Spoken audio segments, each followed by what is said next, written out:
Tutors বিডির পক্ষ থেকে 30 দিনে ইতালিয়ান শিখুন এর সপ্তম পর্বে আপনাদেরকে স্বাগতম। আজকের ভিডিওতে আমরা আগের 6টি পর্ব থেকে কিছু বাক্য এবং শব্দ প্র্যাকটিস করব। তো চলুন কথা না বাড়িয়ে শুরু করা যাক। আর হ্যাঁ, ভিডিওটি না টেনে দেখার অনুরোধ রইল। আর ভিডিওটিতে অবশ্যই একটি লাইক দিয়ে আসবেন আর কমেন্ট বক্সে জানিয়ে দিবেন ভিডিওটি কেমন লাগছে।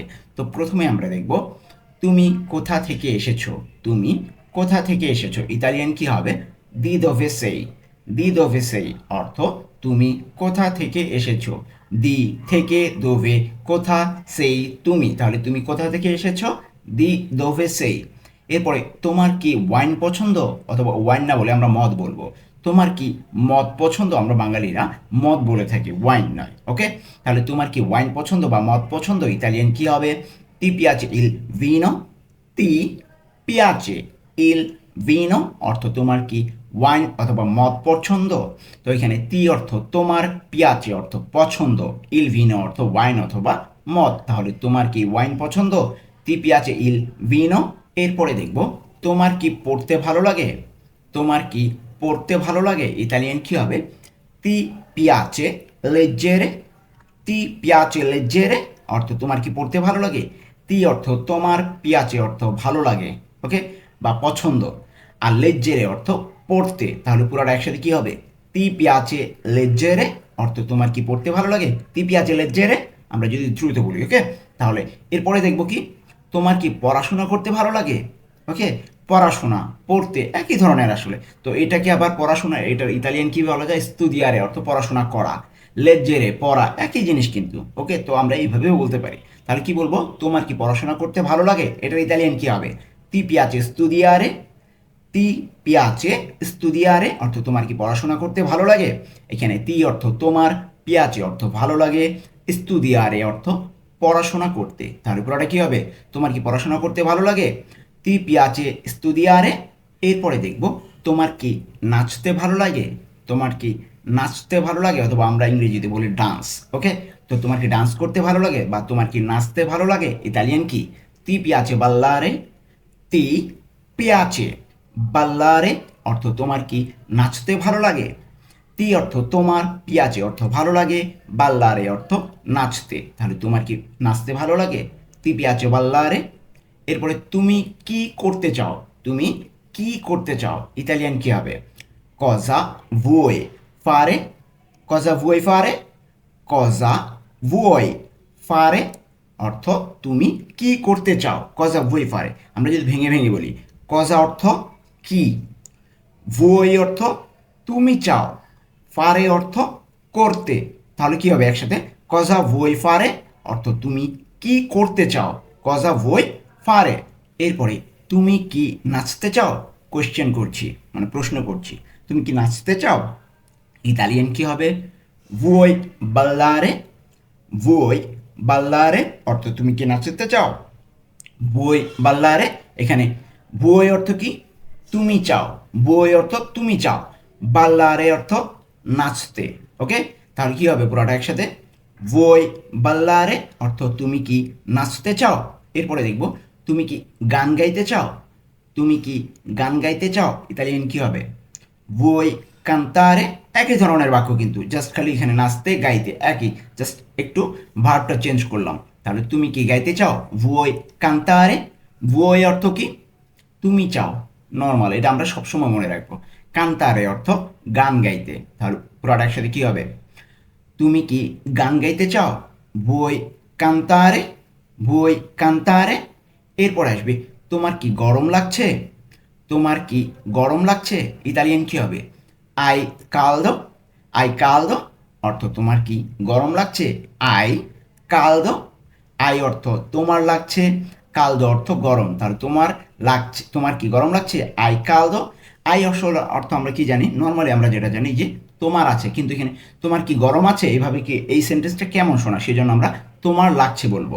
আই অর্থ তোমার লাগছে, কালদো অর্থ গরম। তাহলে তোমার কি গরম লাগছে, আই কালদো।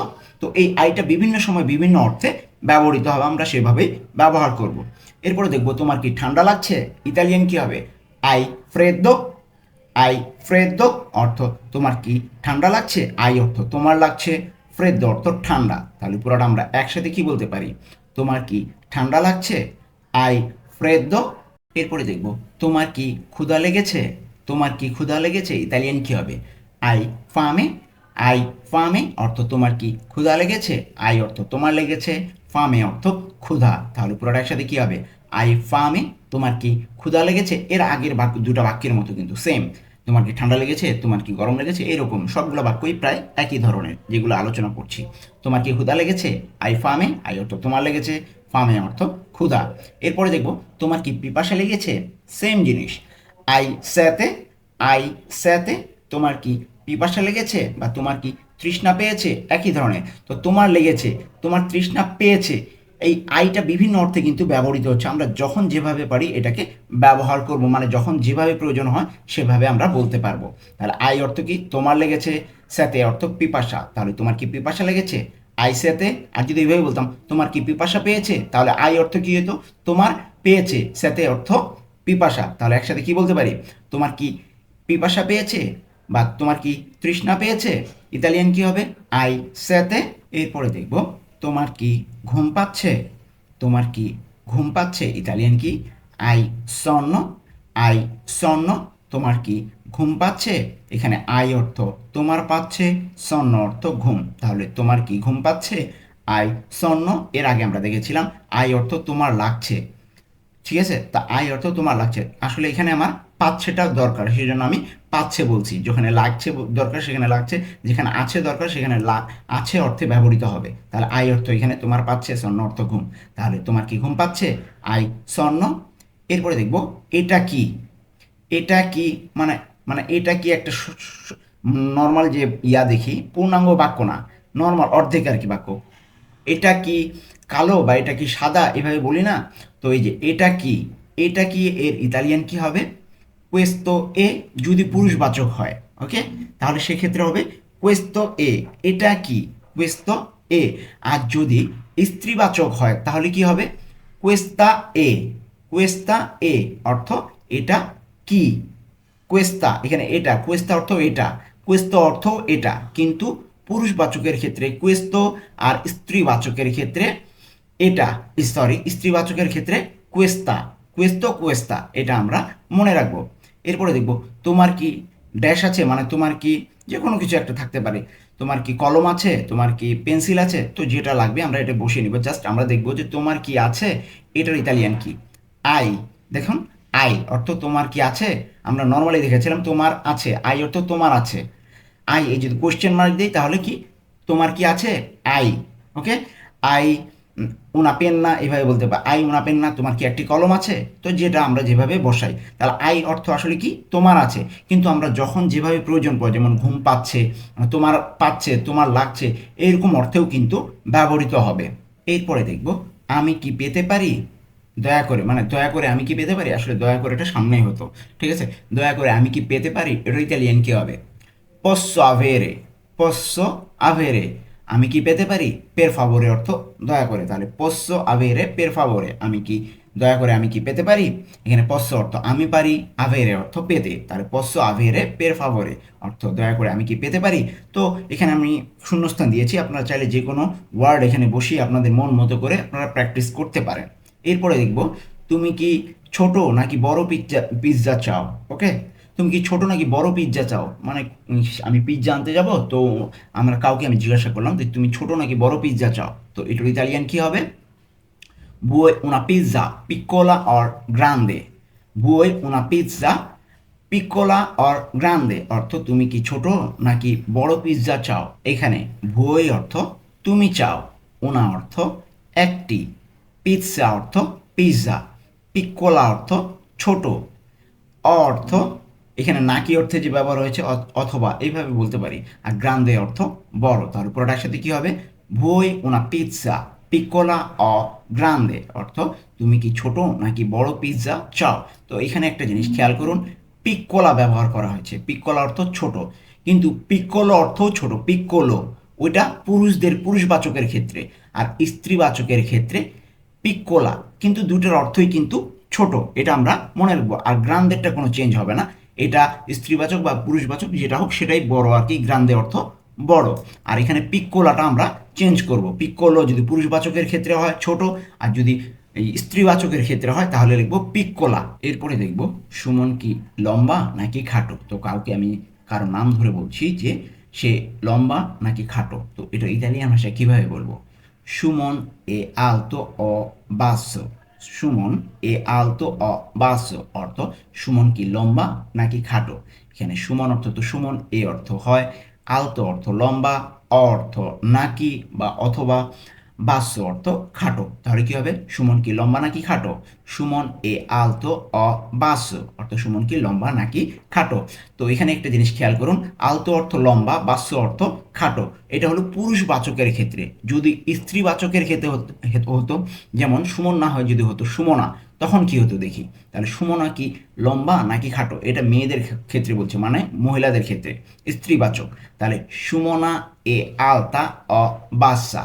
দেখুন লম্বা এবং খাটো দুটার ইতালিয়ান কিন্তু আলাদা আলাদা। আলতো আর একটা আলতা, একটা বাস্য আর একটা বাচ্চা। আলতো হলো পুরুষবাচকের ক্ষেত্রে, আর স্ত্রীবাচকের ক্ষেত্রে আলতা। আর খাটো, খাটো এর ইতালিয়ান কি বাস্য, এটা পুরুষবাচকের ক্ষেত্রে। আর খাটো স্ত্রীবাচকের ক্ষেত্রে বাচ্চা। দেখুন পার্থক্যটা দেখুন, দুটো আমরা একসাথে দিয়েছি যেন আপনারা বুঝতে পারেন। তাহলে সুমন সুমনা দুটো, একটা পুরুষ একটা স্ত্রী। লম্বা খাটো দুটার কিন্তু আলাদা আলাদা ইতালিয়ান, আমরা এটা দেখে নিব। এইবার আমরা কিছু শব্দ অর্থ দেখব যেগুলো আমাদের প্রয়োজন পড়বে। তো প্রথমে দেখব যথেষ্ট। যথেষ্ট এর ইতালিয়ান বাস্তা। বাস্তা অর্থ যথেষ্ট। এরপরে শুভেচ্ছা অথবা অভিনন্দন, এর ইতালিয়ান কি? আউগুরি। আউগুরি শুভেচ্ছা অথবা অভিনন্দন। এরপরে শুভযাত্রা। শুভযাত্রা ইতালিয়ান কি? বুন ভিয়াজ্জো। বুন ভিয়াজ্জো অর্থ শুভযাত্রা। বুন ভিয়াজ্জো। এরপরে চিয়ার্স, আমরা বলি না কোনো একসাথে দুটা গ্লাস একসাথে দিয়ে পান করার সময় বলি যে চিয়ার্স, তো এটার ইতালিয়ান কি? চিনচিন। চিনচিন অর্থ চিয়ার্স। চিনচিন চিয়ার্স।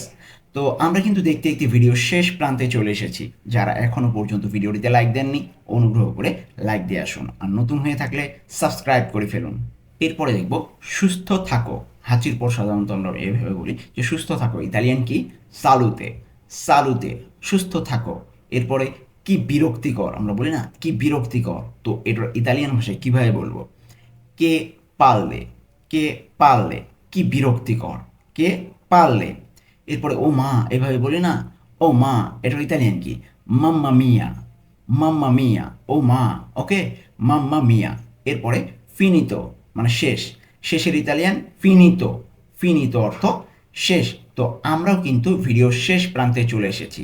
আজকের ভিডিওটি কেমন লাগলো কমেন্ট বক্সে অবশ্যই জানিয়ে দেবেন, আর ভিডিওটিতে কিন্তু অবশ্যই একটি লাইক দিয়ে আসবেন। আজকে এই পর্যন্তই, দেখা হবে পরবর্তী ভিডিওতে।